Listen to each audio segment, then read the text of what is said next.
2006 সালের 28 অক্টোবর লগি বইটার যে ভয়াবহ তাণ্ডব হয়েছিল, হয়তো অনেকেই সেটা দেখেননি। গত 17.5 বছরে অনেকেই হয়তো সেটা ভুলে গিয়েছে। বাংলাদেশের ইতিহাসে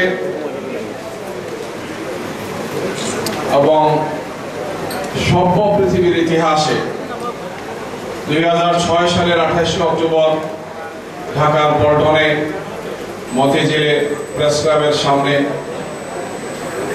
এবং বাংলাদেশের বিভিন্ন জায়গায় সিলেট সহ যে ভয়াবহ তাণ্ডব হয়েছে, মানুষকে খুনের যে মহড়া হয়েছে, মানুষকে খুন করে তার উপর নাচানাচির যে ঘৃণ্য দৃশ্য মানুষ দেখেছে, সভ্য পৃথিবীতে কোনোদিন সেটা হয় না।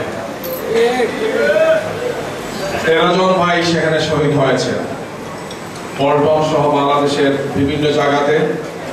2006 সালের 28 অক্টোবর লগি বইটার সেই তাণ্ডবে 13 জন শহীদ হয়েছে, আহত পঙ্গুর সংখ্যা অসংখ্য।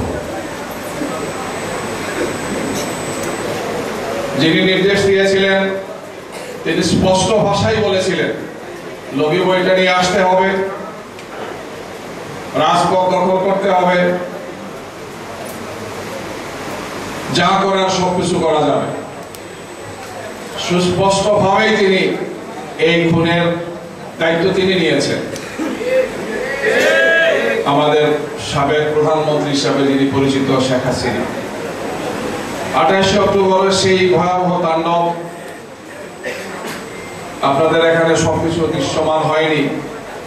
গতকালকে ঢাকাতে বাংলাদেশ চীন মৈত্রী সম্মেলন কক্ষে সেখানে বিশাল আকারে এই সমস্ত ঘটনাগুলোর স্থির চিত্র, প্রামাণ্য চিত্রগুলো সেখানে প্রদর্শন হয়েছে। সেই অনুষ্ঠানে বাংলাদেশের রাজনৈতিক দলের সমস্ত নেতৃবৃন্দ ছিলেন, বিভিন্ন এমবেসির দায়িত্বশীল ব্যক্তিরা সেখানে ছিলেন, বিপুল পরিমাণের সাংবাদিক বন্ধুরা সেখানে ছিলেন।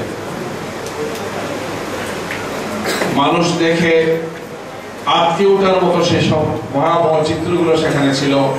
গতকালকে ঢাকা মহানগর উত্তর বাংলাদেশ জামাত ইসলামীর পক্ষ থেকে সে আয়োজনটি তারা করেছিলেন। 28 অক্টোবর নিয়ে আজকে আলোচনা সভা ছিল ঢাকাতে। ঢাকা মহানগর দক্ষিণ জামাত ইসলামী সে আয়োজন করেছিলেন ইঞ্জিনিয়ার্স ইনস্টিটিউশনের মিলনায়তনে। সেখানে রাজনৈতিক দলের বিএনপি সহ সমস্ত রাজনৈতিক দল ছিলেন, কালকেও ছিলেন, আজকেও আলহামদুলিল্লাহ ছিলেন।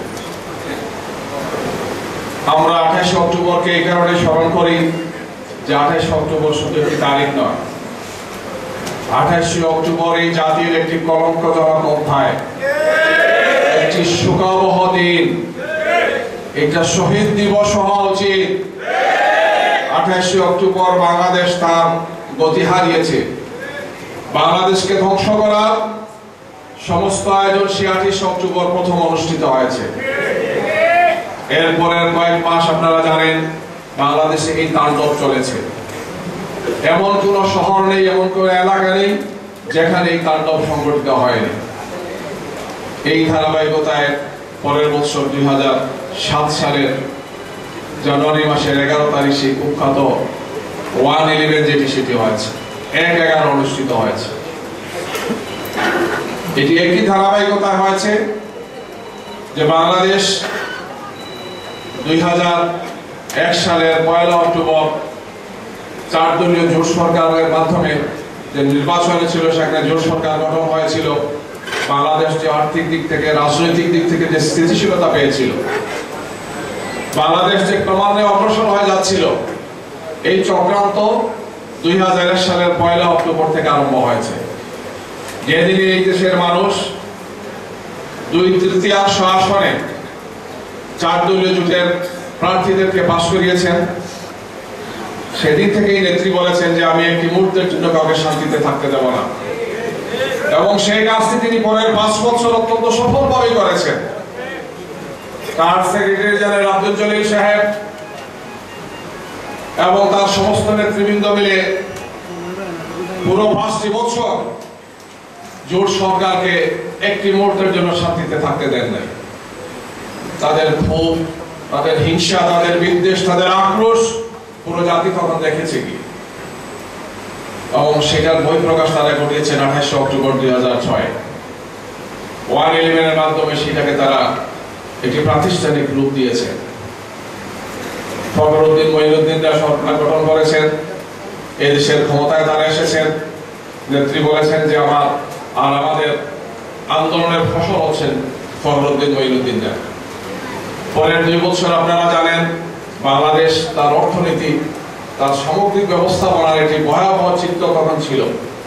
এই অবস্থায় যে নির্বাচন হয়েছে সেটা 28 অক্টোবর এবং 1 জানুয়ারি মাসের 11 তারিখের প্রতিফলনটাই ঘটেছে 2008 সালের 29শে ডিসেম্বর ডিজিটাল কারচুপির নির্বাচনের মাধ্যমে।